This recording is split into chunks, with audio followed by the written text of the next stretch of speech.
जय हिंद, नमस्कार। मैं अंबर जैदी स्वागत करती हूँ आप सबका एक बार फिर से हमारे आज के कार्यक्रम में। दोस्तों, जब किसी मिसाइल की रेंज 12,000 किलोमीटर तक पहुंचने की बात आती है, तो उसका टारगेट सिर्फ पड़ोसी देश नहीं बल्कि पूरी ग्लोबल स्ट्रेटेजिक इक्वेशन बन जाती है। और आज पाकिस्तान की बेचैनी इसी बात को लेकर है। अग्नि 6 पाकिस्तान के एक थिंक टैंक है सीआईएसएस, उसका कहना है कि भारत का अग्नि 6 प्रोग्राम जो है वो पूरे ही साउथ एशिया में स्ट्रेटेजिक बैलेंस को बदल कर रख सकता है। लेकिन सवाल ये है कि अग्नि 6 पाकिस्तान के लिए बन रहा है, चाइना के लिए, या फिर ग्लोबल डिफरेंस को ध्यान में रखकर। अब डिफेंस एक्सपर्ट्स के मुताबिक अग्नि 6 जो है इसको लेकर हम बात करते थे long range potentially MIRV capable ये है मिसाइल के रूप में इसको देखा जा रहा है। और एमआईआरवी का मतलब होता है कि एक मिसाइल से मल्टीपल इंडिपेंडेंटली टारगेटेबल जो वॉरहेड्स है।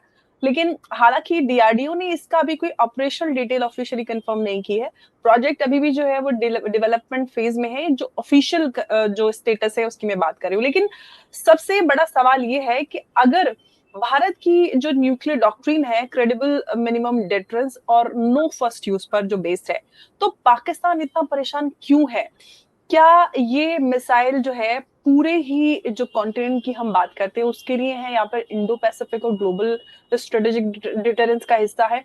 और राजनाथ सिंह का वो क्रिप्टिक स्माइल जिसको लेकर पाकिस्तान बहुत परेशान है कि क्या वो भारत के बढ़ते स्ट्रेटेजिक कॉन्फिडेंस का सिग्नल था, या पाकिस्तान ने उससे जरूरत से ज्यादा ही उसको पोटेंशियल सिंबोलिज्म दे दिया है? तो इसको समझने की कोशिश करेंगे। और आज इस चर्चा में कि आखिर इतनी लंबी रेंज वाले मिसाइल से पाकिस्तान क्यों परेशान है, क्योंकि पाकिस्तान के लिए तो हमारा छोटा ही वाला बॉम्ब काफी है, छोटा वाला मिसाइल, इतना बड़ा खर्च करने की जरूरत नहीं पड़ेगी। तो पाकिस्तान क्यों है? क्या पाकिस्तान के जरिए कोई और बोल रहा है, भाषा किसी और की और जबान और मुंह किसी और का? तो इसको समझेंगे और इस पर बात करने के लिए मेरे साथ मौजूद हैं हमारे आज के खास मेहमान major general Sudhakar ji. Sir, बहुत स्वागत है आपका। जय हिंद, नमस्कार। नमस्कार Amber, it's always a pleasure and honour to connect with you through your platform. आपके दर्शकों को मैं शुभकामनाएं देता हूं और आपको बधाई देता हूं। आप बहुत थैंक यू सर। कंटेम्प्रेरी और लाइवली टॉपिक्स लाते हैं चुन चुन के, जिसका महत्व बहुत गहरा है। और जिस किस्म की चर्चा आप करते हैं इसके लिए मैं चाहे कितने भी तारीफ करूं फिर भी कम। और thank you sir, particularly means the ये most. Well analysed and with objectivity analysis होता है एंड बहुत बेहतरीन तरीके से आप उसको पेश करते हैं। बहुत बधाई हो and thank you so Shubh. Much, thank you so much sir. आपने इतनी सारी तारीफ कर दी, मैं छोटी सी कोशिश कर लेती हूँ। लेकिन सर, आखिर अग्नि 6 का जो असली फोकस, उस फोकस से तो पाकिस्तान, मतलब पाकिस्तान तो हमारे सर एकदम ऐसे हम यहीं पे बैठ के छोटा सा मिसाइल दागेंगे, इतना ज्यादा खर्चा करने की जरूरत है? तो पाकिस्तान आखिर परेशान क्यों है? पाकिस्तान जो बोल रहा है वो चाइना की भाषा है या फिर अमेरिका की? कौन इतना परेशान है जिसकी वजह से पाकिस्तान काफी लंबे समय से, हम देख रही हूँ लगातार पाकिस्तान जो है, पाकिस्तान के जो थिंक टैंक्स है जो सरकार के बहुत नजदीकी है, वो इसको लगातार उठा रहे हैं अग्नि 6 प्रोग्राम के उसको लेके। भारत बना रहा है, भारत बना रहा है। क्यों इतना बेचैन है पाकिस्तान सर? गुड गुड, बहुत अच्छा सवाल आपने किया है। तो उसके आंसर में मैं एक एक करके थोड़ा सा व्याख्या विश्व में हो जी। क्या रहा है तब आएंगे, इस मसले पे आएंगे कि क्यों कर रहा है। विश्व में अभी जियोपॉलिटिकल चर्न बढ़ती जा रही है। ईरान जी। का जो लड़ाई है कोई समाप्ति का दिख नहीं रहा है। डोनाल्ड ट्रंप कुछ कह रहे हैं सुबह, कुछ दोपहर को, कुछ शाम को। अभी जैसे मैं कोई चैनल में था, मेरे से पूछा जा रहा था कि सुबह तक या शाम तक वो कह रहे थे टॉक्स ऑन ट्रैक, फेवरेबल, पूरा प्रोग्रेस कर रहा है बेहतरीन तरीके से। और सुबह नींद खुलने से पहले उन्होंने अटैक कर दिया था ईरान के ऊपर। 80 टारगेट्स, बाद में पता चला कि 90 टारगेट्स के ऊपर उन्होंने अटैक किए हैं। तो ये जो इस किस्म की जो फ्लिप फ्लॉप हो रहा है, ये कन्वे करता है कि इम्पेशंस, और मैं कहूँगा कि एक किस्म का फ्रस्ट्रेशन। डोनाल्ड ट्रंप जो है, एक इंसान की हैसियत से अगर आप देखेंगे, स्टडी करेंगे, ये हर चीज़ को, जो बिजनेस डील और फौजी जो काम होता है, जो असली लड़ाई है, इसमें बहुत अंतर होता है। और अंतर यह है, वेस्ट एशिया का जो मसला है ये बहुत गहरा, काफ़ी जड़ तक पूरा एकदम, काफ़ी कॉम्प्लेक्सिटी बढ़ी हुई है। तो इससे उभर के एक सोल्यूशन निकालना, 14 साल से शिया और सुन्नी लड़ रहे हैं, कोई भी डिसीजन लेते हैं ये जातिवाद के ऊपर और धर्म के ऊपर काफी टक्कर चल रहा है उनका। तो इन सारे मसलों को एक आप समझेंगे कि एक मसले को आप क्लोज कर रहे हैं या उसको सेटल कर रहे हैं, अचानक देखेंगे कि उससे क्या होता है, कॉजल लूप जो मैनेजमेंट में पढ़ाते हैं, एक चीज को क्लोज कर रहे हो दूसरा चीज उसमें जन्म ले रहा है। तो ऐसा चीजों को कॉम्प्रिहेंसिवली अगर आप उसको टैकल नहीं करेंगे तो उससे क्या होता है, काफी तकलीफ हो जाता है। प्लस अमेरिका का जो सिचुएशन आज के दिन में है, mid term election round the corner नवंबर में होना है, इसराइल का अक्टूबर में हो रहा है। नंबर 2, वहां पे इकोनॉमी इतना अच्छा नहीं कर रहा है, रेट ऑफ इन्फ्लेशन बढ़ती जा रही है। नंबर 3, बड़े मुश्किल से फॉसिल फ्यूल कम हुआ है, $72 तक आ गया था, अभी वो क्योंकि लड़ाई को रीस्टार्ट किए हैं तो अभी बाउंस करके 78.76 या ऐसा कुछ डॉलर हुआ है, बढ़ती जा रही है, बोलने का मतलब ये है। और इसी के साथ पूरा मार्केट में भी चर्निंग आप देखेंगे, stock market is a create, it's a very very I would say very close symbol and signature of how the world is doing. So इसीलिए जो स्टेबिलिटी की बात करते हैं, इंस्टेबिलिटी की बात करते हैं, इससे पूरा पता चल जाता है। दूसरी बात आपको ये ध्यान में रखना पड़ेगा कि ग्लोबल लेवल पे चंद एक चीजें हो रहे हैं जिसकी इम्प्लीकेशन आपका जो प्रश्न है, प्रश्न का केंद्र बिंदु को भी टच करता है।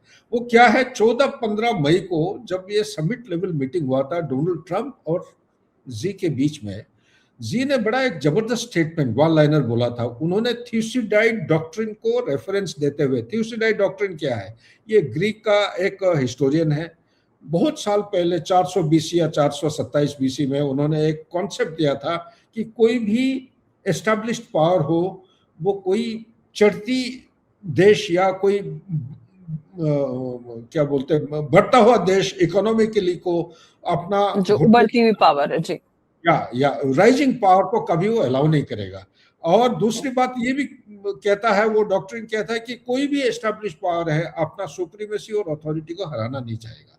और इसका उन्होंने उदाहरण दिया है पिछले 500 साल के अंदर। इसका प्रोफेसर एलिसन है, यूएसए का एक पॉलिटिकल साइंटिस्ट, उन्होंने उसको स्टडी किए हैं। पिछले 500 साल में 16 ऐसे केसेस हैं, 16 में से 12 केसेस में काफी जोरदार टक्कर हुई है, लड़ाई हुई है।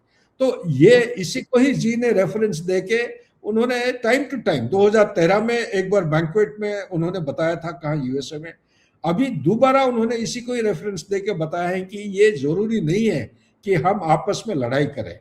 वो कह रहे हैं कि constructive strategic stability with cooperation, constructive strategic stability बहुत मीनिंगफुल है, बहुत पावरफुल है, ये अभी तक मीडिया इसको कैप्चर नहीं किया है।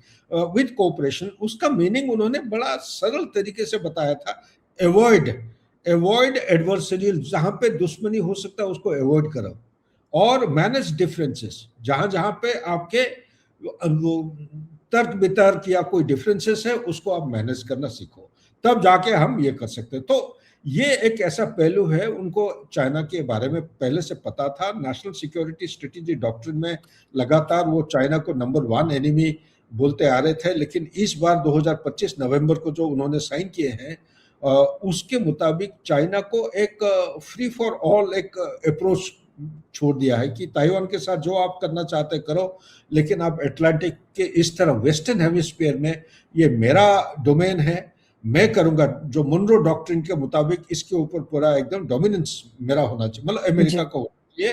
तो उससे वो नाम बदल के अभी कर दिया मुनरो डॉक्ट्रिन जो था डोनरो डॉक्ट्रिन कर दिया है। तो ये जो चीज हो रहा है, प्लस ट्रांस अटलांटिक रिलेशनशिप जो है अभी पूरा एकदम टूट चुका है मेरे विचार के मुताबिक। मतलब टूटने के हर किस्म की जो सिग्नेचर है सब दिख रहा है पूरा एकदम। मतलब ट्रांस अटलांटिक में कौन कौन होता है, अटलांटिक के उस तरफ पश्चिम की तरह है कनाडा है, यूएस है, और पूर्व की तरह है यूरोपियन यूनियन और यूके। इनको अगर आप मिलाते हैं, हम नेटो के साथ मीटिंग तो हो गया, लेकिन उसमें कितना भेदभाव है, कोई साथ में मिलके कोई पॉइंट ऑफ कन्वर्जेंस नहीं आ रहा है। स्पेन जैसा एक देश था, उसके पीछे पड़ी है, वो बोलता है कि उसके ऊपर टैरिफ डालो, ये करो वो करो। सो ये सारी चीजें जो अभी जो जियोपॉलिटिकल चर्न हो रहा है, साथ ही एक चीज और हो रही है, militarisation of the world order. आप हर एक देश, कोई इसमें एक्सेप्शन नहीं है, हर एक, जापान जैसे देश का एक उनका कॉन्स्टिट्यूशन था 1% से ज्यादा नहीं बढ़ाएंगे।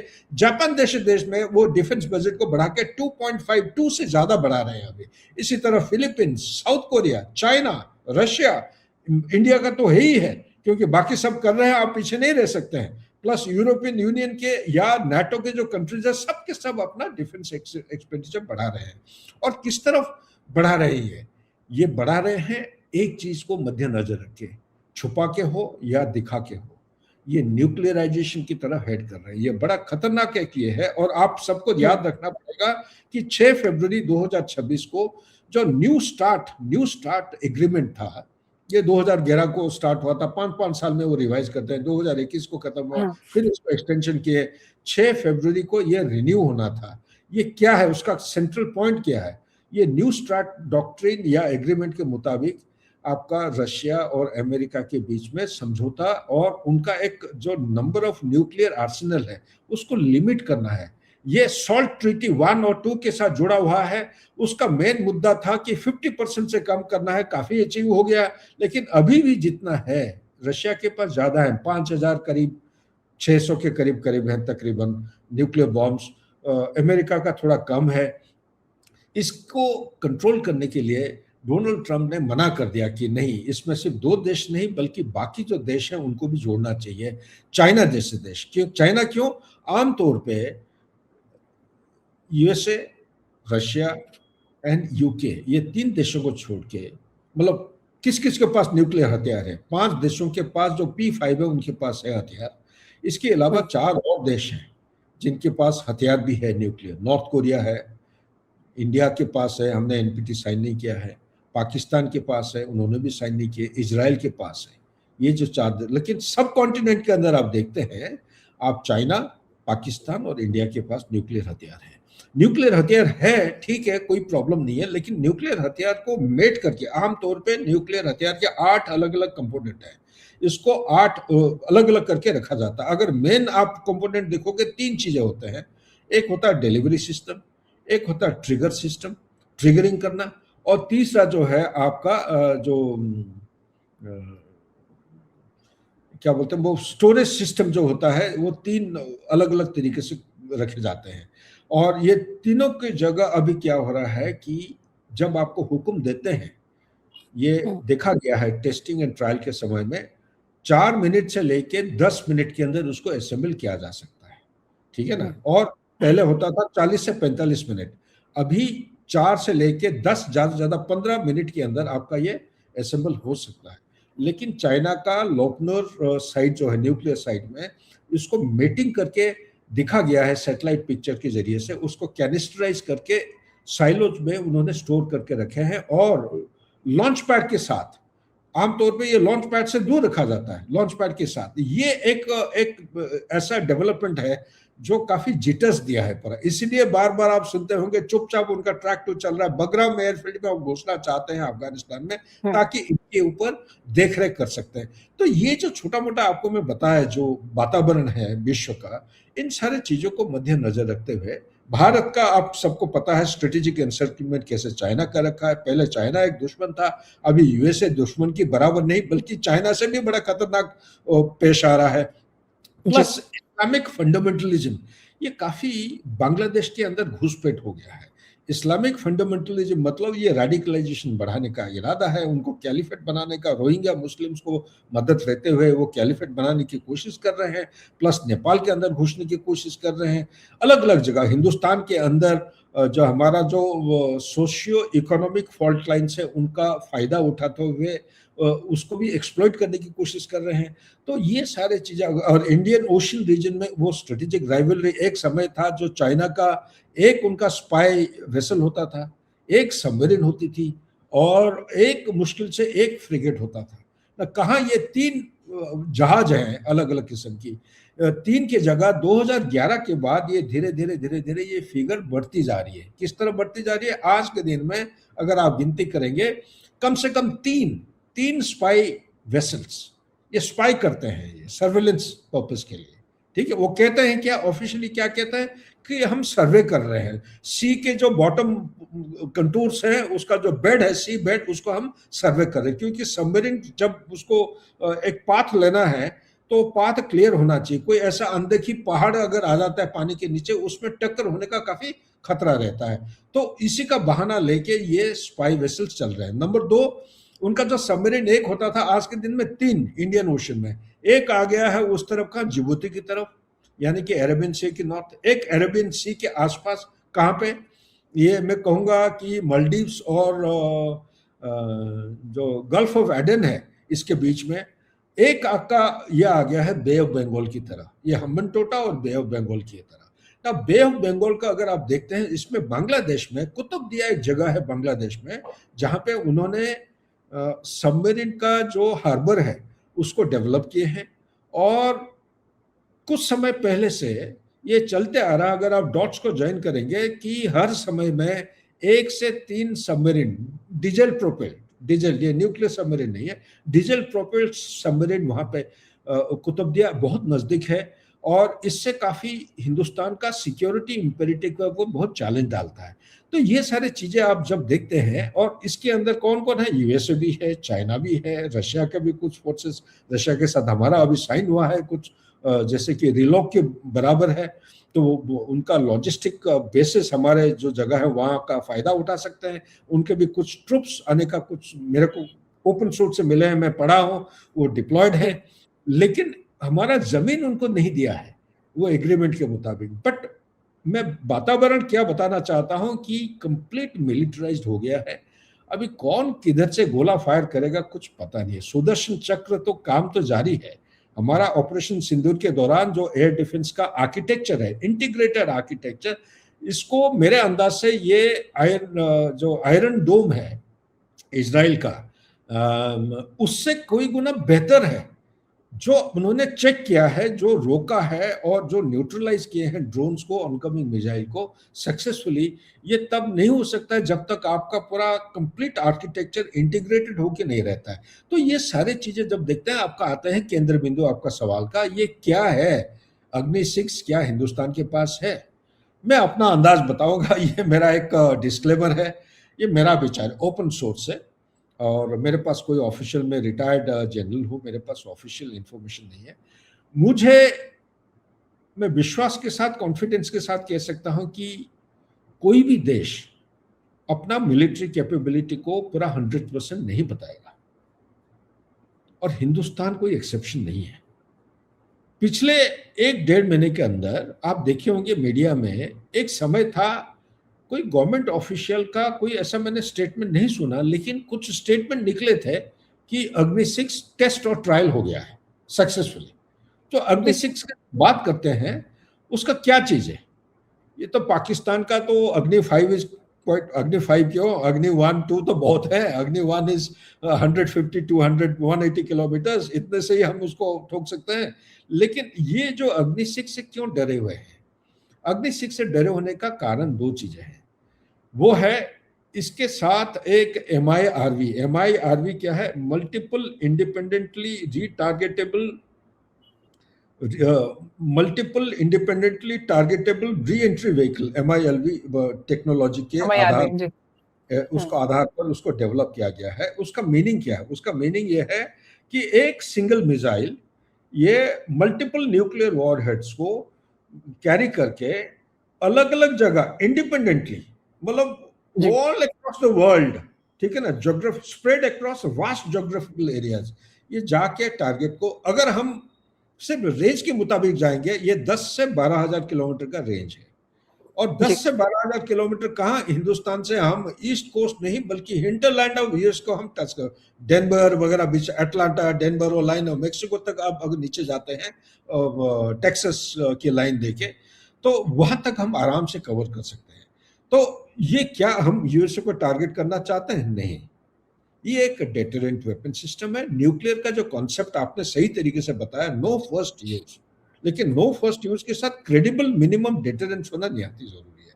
अगर इसको ऑफिशियली प्रकाश करते हैं तो इसमें डर यह है कि हिंदुस्तान के खिलाफ बड़े सारे रेस्ट्रिक्शंस, एम्बार्गो, टैरिफ, ये इस आइसोलेशन मेजर्स जो है वो इम्पोज होने का काफी डर है। अभी बहुत मुश्किलात जर्नी के बाद थोड़ा थोड़ा समझौता हो रहा है, हमारा ट्रेड डील अभी फाइनल हुआ नहीं है। इसी तरह तेल का जो मात्रा है धीरे धीरे बढ़ाते जा रहे हैं हम, यूएस के साथ गैस का जो परसेंटेज है वो बढ़ा दिए हैं, रशिया से कम होते जा रहा है। हम उसको समझौता को एक बरकरार नहीं बल्कि बढ़ा रहे हैं, इंप्रूव करने की कोशिश कर रहे हैं हिंदुस्तान की तरफ से। लेकिन ये एक हथियार सिस्टम हो, ये न्यूक्लियर कैपेबिलिटी के साथ जुड़ा हुआ है। न्यूक्लियर कैपेबिलिटी कोई ऑफेंसिव वेपन सिस्टम्स नहीं होता है, इसको डेटरेंस बोलते हैं। मैं जगह जगह समय समय से मैं भी खुद बोलते आया हूं कि नो फर्स्ट यूज की जगह आपको फर्स्ट यूज करना निहायत आवश्यक है, क्योंकि पूरा विश्व में 9 देश हैं जिनके पास न्यूक्लियर हथियार है। 9 में से 2 देश को छोड़ के बाकी सबका फर्स्ट यूज है, इंक्लूडिंग पाकिस्तान। सिर्फ चाइना और इंडिया का जो डॉक्ट्रिन है वो है no first use. No first use का मतलब आपके पास सेकंड स्ट्राइक कैपेबिलिटी होना निहायत आवश्यक है। सेकंड स्ट्राइक कैपेबिलिटी के लिए आपके पास ये जो SSBN जो सबमरीन कैपेबिलिटी है, अभी हमारा 3 हो गए हैं, 3 से भी और बढ़ाने के प्लान है हमारे, काफी हाई एंड ऑब्जेक्टिव है। उससे क्या होता है, जब आप इस किस्म की MIRV प्लेटफॉर्म के साथ जब आप न्यूक्लियर बॉम्ब का कैपेबिलिटी को आप दर्शाते हैं या डेमोन्स्ट्रेट करते हैं या स्टेट करते हैं, उससे जाहिर होता है कि उसमें पाकिस्तान भी हमला हो सकता है और USA को भी हम थ्रेटन कर सकते हैं। यूरोप, शंघाई, बीजिंग, ठीक है ना, ये सारे देश, आपका वो जापान, मॉस्को, ये सारे कवर हो जाएंगे। तो ये एक डेटरेंट हथियार सिस्टम है। तो इसलिए ज्यादा इसके ऊपर चिंतित होना मेरे ख्याल से will be wasting our gainful energy, and Pakistan को प्रेशर में रखना निहायत आवश्यक है। मैं तो कह रहा हूं समय आ गया है।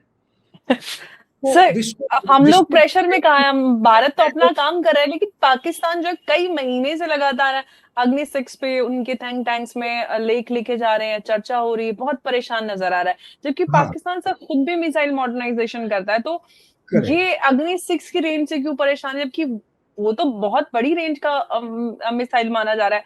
खैर सर, अगर हम इसका और भी आगे बढ़ते हैं तो सर इसमें चाइना भी एक एंगल है। बाकी अगर ग्लोबल अगर डिटरेंस के तौर पे देखा जाए तो यहाँ पर सर चाइना है, रशिया को भी देख सकते हैं। मतलब पूरा ग्लोबली एक मतलब बैलेंस करने के लिए हम कह सकते हैं कि इसको बनाया जा रहा है। लेकिन सर इंडो पैसिफिक, चाइना और इसको कैसे ये सारी चीजें मतलब बैलेंस आउट होगी? आप मेरे मुंह से छीन लिए हैं, वही बात में वहीं पे आ रहा था। देखिए, आपका short answer to your question is कि ये जरूर अमेरिका पाकिस्तान का फायदा उठा रहा है, और जो वो खुद शोरगुलावा करके बोलना चाहिए हिंदुस्तान के खिलाफ एक्शन लेने के लिए, वो पाकिस्तान के जरिए से बोल रहे हैं। और पाकिस्तान इसलिए क्योंकि Pakistan has already become isolated country. और ये जो इंडस वाटर ट्रीटी के साथ जब आप इस किस्म की चीज़ों को हम कर क्यों रहे हैं, कर इसलिए रहे हैं, आज के दिन में हमारा ऑब्जेक्टिव क्या है कि पाकिस्तान ट्रांस बॉर्डर टेररिज्म को बंद करे। ट्रांस बॉर्डर टेररिज्म को अगर बंद कर देता है, ये सारे चीज़ों की कोई ज़रूरत नहीं होना चाहिए। लेकिन साथ ही मैं कहना चाहता हूँ, ये मेरा सोच विचार है, कोई देश जो है आपका परमानेंट दोस्त नहीं होता है।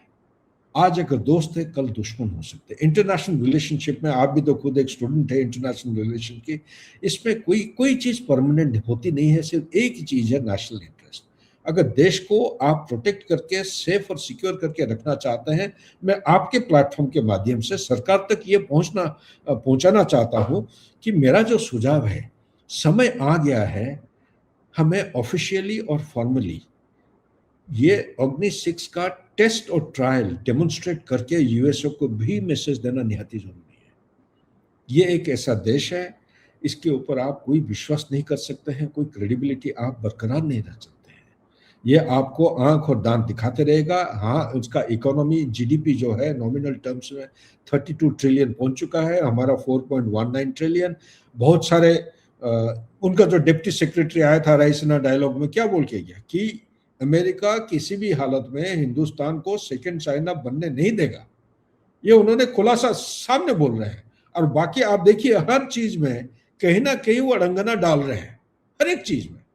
कभी रशिया का ऑयल की बात कर रहे हैं, कभी और कुछ कह रहे हैं। सो ये मेरे को तो सिर्फ डर ये है कि ऐसा ना हो कि ऑस्ट्रेलिया और इंडोनेशिया के साथ जो हमारा एग्रीमेंट हो रहा है, इसके बरखिलाफ कुछ उल्टा सीधा ना कर ले। दूसरी बात यहीं पे है आपका चाइना। ये चाइना एंगल भी है। चाइना सबसे ज्यादा चाइना डर रहा है कि हिंदुस्तान का कुछ दिन पहले, करीब साल 1.5 साल पहले, बहुत सारे आर्टिकल निकले थे, including south China morning post और ग्लोबल टाइम्स में, कि उनका यूनान प्रोविंस कहाँ, आपका जो म्यांमार के ऊपर आता है, ठीक है ना, सिचुआन, कुनमिंग उसका कैपिटल है। तो यूनान प्रोविंस में कोई कोई जगह में कुछ साइलोस नोटिस है, सैटेलाइट इमेज से देखा गया है कि उनके जो न्यूक्लियर आर्सेनल है ये मेटेड है या अनमेटेड मैं कह नहीं सकता हूँ, लेकिन साइलोस है और लॉन्चर डिवाइस है। लॉन्चर क्या क्या होता है उनका, एक एयरक्राफ्ट होता है, एक आपका सबमरीन होता है और एक आपका ग्राउंड से लॉन्च होते हैं। तो ये ग्राउंड लॉन्चर जो है वहां पे डिप्लॉयड है और वो पॉइंट कर रहे हैं हिंदुस्तान के ईस्टर्न फ्लैंक की तरफ। तो ये सारी चीजें जो बढ़ती जा रही है धीरे धीरे धीरे धीरे, इतना वातावरण खराब होते जा रहा है, तो उसकी बरखिलाफ एक इफेक्टिव सिक्योरिटी आर्किटेक्चर बनना निहाती आवश्यक है। सुदर्शन चक्र जो है वो है एयर डिफेंस। अब अग्नि 6 जो बात कर रहे हैं ये है आपका न्यूक्लियर कैपेबिलिटी, और न्यूक्लियर कैपेबिलिटी आपका डॉक्ट्रिन है, डॉक्ट्रिन के साथ आपका MIRV कैपेबिलिटी हो रखा है। आपका लोग काउंटर आर्गुमेंट करेंगे जब अग्नि 5 है तो अग्नि 6 बनाने की। अग्नि 5 का रेंज जो है ये 5500 से 7000 किलोमीटर, ये ओपन सोर्स में दिखा जा रहा है। मेरे अंदाज के मुताबिक ये 8 से 9000 किलोमीटर के करीब करीब आपको आराम से मिल जाएगा। यूरोप तक आप आराम से कवर कर सकते हैं और मॉस्को के आसपास चाइना पूरा कवर हो जाता है अग्नि 5 से। लेकिन टाइम आ गया है, आपको कैपेबिलिटी डेमोन्स्ट्रेशन करना निहाती आवश्यक है, चाहे यूएस हो, चाहे आपका रशिया हो, या चाहे आपका कनाडा हो। आप ये मत सोचिए कि हमारा दुश्मन, सबके साथ रिश्ता अच्छे बना के रखिए, लेकिन ये कैपेबिलिटी होना निहाती आवश्यक है। Back to you. बिल्कुल सर, और अमेरिका, चाइना और रशिया के पास भी सर आईसीबीएम्स है, तो ऑफ कोर्स हमको भी अपनी एज यू सेड के कैपेबिलिटी डेमोन्स्ट्रेशन करना बहुत जरूरी है। और यहाँ पर अगर हम दोस्तों बात करते हैं तो एक बार बहुत बड़ी है कि कोई भी बड़ी मिलिट्री टेक्नोलॉजी के साथ साथ एक नया स्ट्रेटेजिक बैलेंस जो है वो भी जन्म लेता है। अग्नि 6 पर पाकिस्तान की जो प्रतिक्रिया है वो सिर्फ एक पड़ोसी देश की चिंता नहीं है, बल्कि बदलते हुए एशिया के सिक्योरिटी आर्किटेक्चर का एक सिग्नल है। लेकिन एक बात याद रखनी होगी कि मिसाइल जो है वो शांति की जगह नहीं ले सकते। उसका मकसद कम से कम न्यूक्लियर डिटरेंस के सिद्धांत के मुताबिक जंग जीतना नहीं, बल्कि ये कहना चाहिए कि रोकना होता है। डिटरेंस का मतलब यही होता है। भारत बार बार अपनी न्यूक्लियर डॉक्ट्रिन में क्रेडिबल मिनिमम डिटरेंस और नो फर्स्ट यूज की बात करता है। इसीलिए असली सवाल मिसाइल की रेंज का नहीं है, उसके स्ट्रेटेजिक पर्पस और रिस्पॉन्सिबल यूज का है। 21st सेंचुरी की जियोपॉलिटिक्स में हम ताकत का जो मतलब है वो सिर्फ हथियार बनाना नहीं, बल्कि उसके साथ साथ स्टेबिलिटी और रिस्पॉन्सिबिलिटी को भी मेंटेन करना है। और इसी बैलेंस पर एशिया का फ्यूचर का जो सिक्योरिटी आर्किटेक्चर है वो तय होने वाला है। दोस्तों, आपका बहुत बहुत धन्यवाद इस चर्चा में हमारे साथ जुड़ने के लिए, और सर आपका बहुत धन्यवाद इस पूरे अहम मुद्दे पर विस्तार से चर्चा करने के लिए। बहुत बहुत धन्यवाद। नमस्कार, जय हिंद, जय भारत। नमस्कार। धन्यवाद सर।